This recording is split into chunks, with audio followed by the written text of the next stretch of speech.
Shalom Jem Yunlong, haleluya, apa kabar? Hari ini saya percaya kita semua diberkati Tuhan dan kita siap dengan kebenaran firman Tuhan. Kita akan belajar bersama-sama apa kata Tuhan, apa isi hati Tuhan lewat firman Tuhan hari ini untuk kehidupan kita semua. Sebelum kita belajar dari kebenaran firman Tuhan, mari kita berdoa. Bapa di surga, kami bersyukur buat hari ini dan kami siap lagi untuk dibentuk, untuk belajar, untuk dituntun lagi dengan kebenaran firman Tuhan. Biar Roh Kudus akan menuntun kami, baik hamba-Mu yang akan menyampaikan firman-Mu, baik seluruh sidang jemaat Tuhan Jem Yunlong yang saat ini sudah membuka hati untuk kebenaran firman. Roh-Mu yang akan mengurapi kami semua. Di dalam nama Tuhan Yesus kami berdoa, haleluya, amin. Haleluya, hari ini kita akan belajar dari kitab Yeremia 17, Yeremia 17 ayatnya yang ke-7. Bisa buka ya, walaupun di sana pakai handphone, bisa buka sama-sama. Yeremia 17 ayat 7. Firman Tuhan berkata, diberkatilah orang yang mengandalkan Tuhan, yang menaruh harapannya pada Tuhan. Ia akan seperti pohon yang ditanam di tepi air, yang merambatkan akar-akarnya ke tepi batang air, dan yang tidak mengalami datangnya panas terik, yang daunnya tetap hijau, yang tidak khawatir dalam tahun kering, dan yang tidak berhenti menghasilkan buah. Haleluya. Yeremia pasal yang ke-17 ayat 7. Dikatakan di sini, diberkatilah orang yang mengandalkan Tuhan, menaruh harapannya kepada Tuhan, karena di masa-masa tahun kering, di masa-masa kesusahan, dikatakan di sini dia tidak akan mengalami datangnya panas terik di saat kekeringan. Nah, hari ini saya akan membagikan dua hal. Saya membagikan dua hal kepada kita semua, saudara dan saya. Kehidupan kita, bagaimana kita bisa mengalami kehidupan yang tidak mengalami panas terik saat di tahun kering. Bagaimana kita bisa menjalani kehidupan yang sama dengan firman Tuhan katakan pada hari ini lewat Yeremia pasal yang ke-17 ayatnya yang ke-7. Apa yang akan kita lakukan atau apa janji Tuhan dalam kehidupan anak-anak Tuhan, dalam kehidupan saya dan saudara di saat datangnya tahun kering. Saudara, dengan pandemi yang sudah sekian lama ya berjalan, kita aja belum sempat ketemu karena situasi yang ada ini. Jadi ini banyak orang mengatakan bahwa ini adalah masa-masa kering, masa-masa tahun kering, dan ya suka tidak suka kita melihat situasi dengan cepat berubah. Ada banyak orang yang harus mengalami pergumulan, dan saya kira bukan hanya kepada orang-orang tertentu saja. Semua orang yang ada di era pandemi ini pasti mengalami suatu seperti shock gitu ya, mengalami suatu situasi yang tidak biasanya, yang benar-benar menuntut kekuatan secara mental yang cukup kuat untuk bisa menjalaninya. Karena ada banyak bisnis yang hancur, yang bangkrut, ada banyak usaha-usaha yang tidak bisa berjalan seperti yang diharapkan. Ada yang mungkin baru buka usaha, tiba-tiba kejadian seperti ini, harus menerima kenyataan usaha itu tidak bisa berjalan sesuai dengan apa yang diharapkan.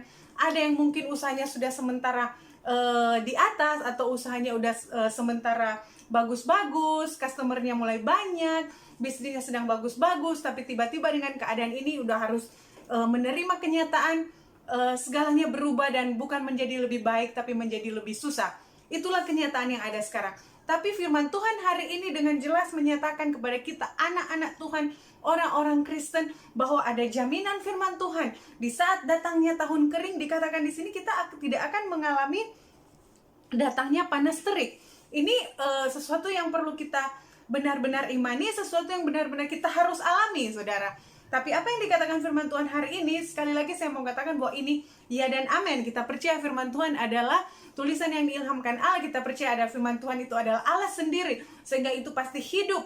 Dan firman Tuhan itu hidup di dalam kita, sehingga kita waktu berjalan sesuai dengan firman Tuhan, waktu berjalan sesuai dengan apa kata Tuhan untuk kehidupan kita, maka kita benar-benar akan mengalami janji-janji Tuhan, akan mengalami keberkatan Tuhan. Apa yang Tuhan sudah rencanakan dalam hidup kita itu pasti terjadi. Dikatakan di sini, diberkatilah orang yang mengandalkan Tuhan, yang menaruh harapannya pada Tuhan. Ia akan seperti pohon yang ditanam di tepi air, yang merambatkan akar-akarnya ke tepi batang air, dan yang tidak mengalami datangnya panas terik, yang daunnya tetap hijau, yang tidak khawatir dalam tahun kering, dan yang tidak berhenti menghasilkan buah. Ternyata panas terik itu akan tetap ada, seperti yang kita alami saat ini. Panas terik akan tetap ada. Ya ini ya ini udah dekat-dekat mau masuk winter ya kita. Tadi hari ini kayak adem-adem gitu, semua pada enak sekali. Jadi maksud di sini panas terik ya situasi yang yang saya katakan tadi, yang saat ini kita semua mengalami, semua begitu dengan cepat dunia menjadi susah. Tapi hari ini firman Tuhan katakan anak-anak Tuhan itu tidak akan mengalami datangnya panas terik. Dengan catatan, kita balik lagi ke ayat yang ketujuh. Dengan catatan mengandalkan Tuhan dan menaruh harapan. Sangat simpel, mengandalkan Tuhan dan menaruh harapan.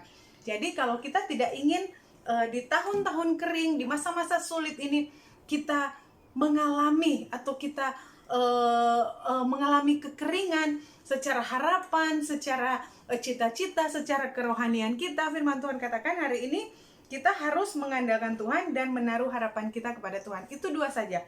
Mengandalkan Tuhan artinya kita mengutamakan Tuhan dalam segala sesuatu, dalam segala hal yang kita lakukan atau kita rencanakan.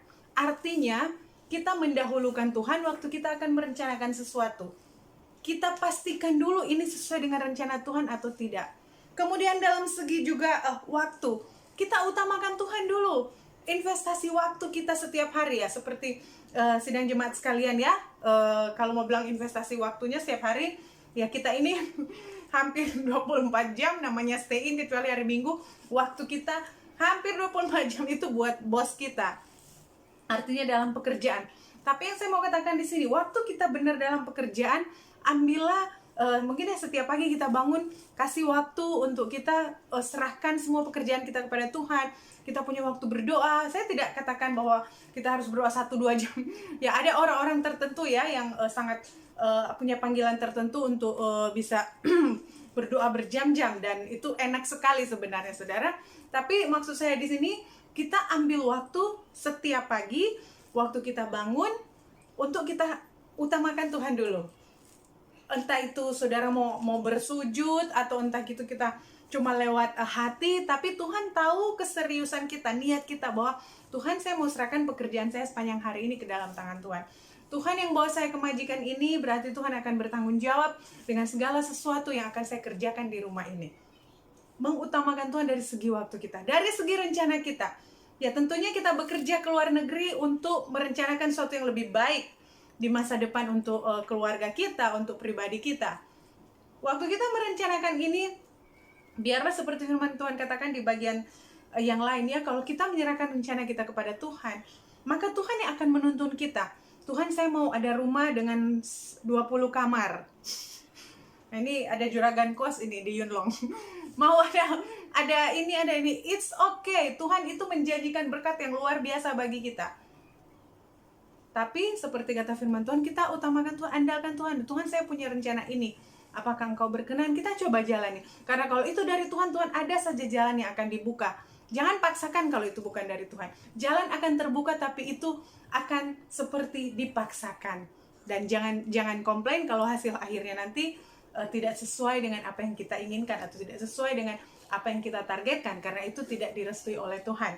Kemudian juga dalam mengandalkan Tuhan dari segi keuangan. Kita kerja untuk dapat gaji.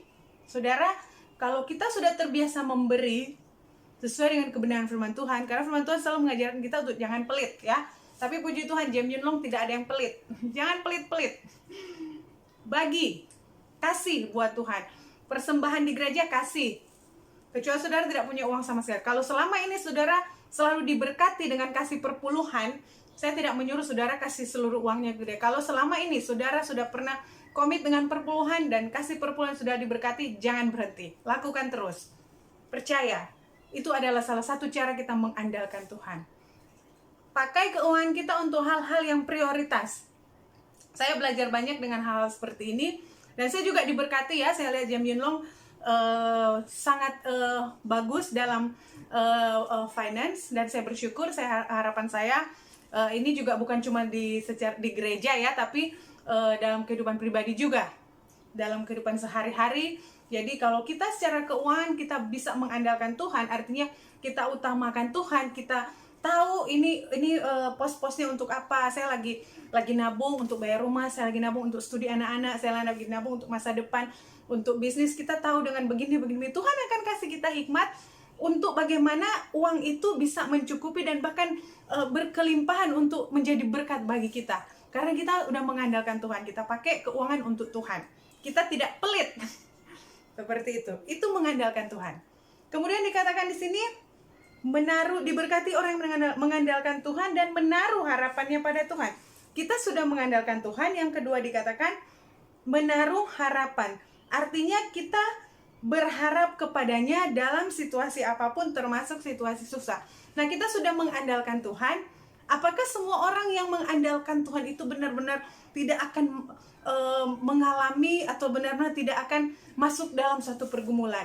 Firman Tuhan katakan di sini, panas terik, tahun kering tetap akan ada, tapi kita tidak mengalaminya. Artinya, kalau kita mengandalkan Tuhan dan menaruh harapan atau menyerahkan semua situasi baik atau buruk itu kepada Tuhan, maka disitulah kita akan merasa bahwa kita tetap ada di dalam Tuhan, kita tetap merasa ada sukacita walaupun situasi masih pandemi, situasi masih tahun kering atau apapun itu. Mengandalkan Tuhan, menaruh harapan kepada Tuhan, kita tetap berharap kepada Tuhan dalam situasi apapun, termasuk dalam situasi susah. Kalau dalam situasi senang, sepertinya hampir tidak ada masalah ya untuk kita berharap sana sini. Tapi kalau dalam situasi susah, kita harus pastikan bahwa kita lagi menaruh harapan kepada Tuhan. Kalau orang yang dalam kesusahan dan menaruh harapannya kepada Tuhan, percaya kita akan melihat ada sukacita yang besar di dalam hidup orang ini. Kita akan mengalami sukacita yang besar di saat kita di dalam kesusahan kita, dalam pergumulan kita, tapi pengharapan kita ada di dalam Tuhan. Karena kita tahu, saya sudah berdoa dan ini saya tahu rencana saya ini yang sementara saya jalankan, ini proyek yang sementara saya jalankan, saya tahu ini sesuai dengan yang Tuhan mau.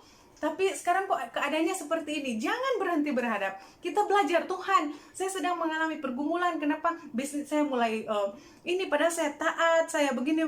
Tetap setia, tetap berharap kepada Tuhan. Karena Tuhan tidak akan pernah mengingkari janjinya. Tuhan tidak akan pernah pelin-pelan dengan apa yang sudah Dia bilang iya dan jadinya tidak. Taruh harapan terus kepada Tuhan.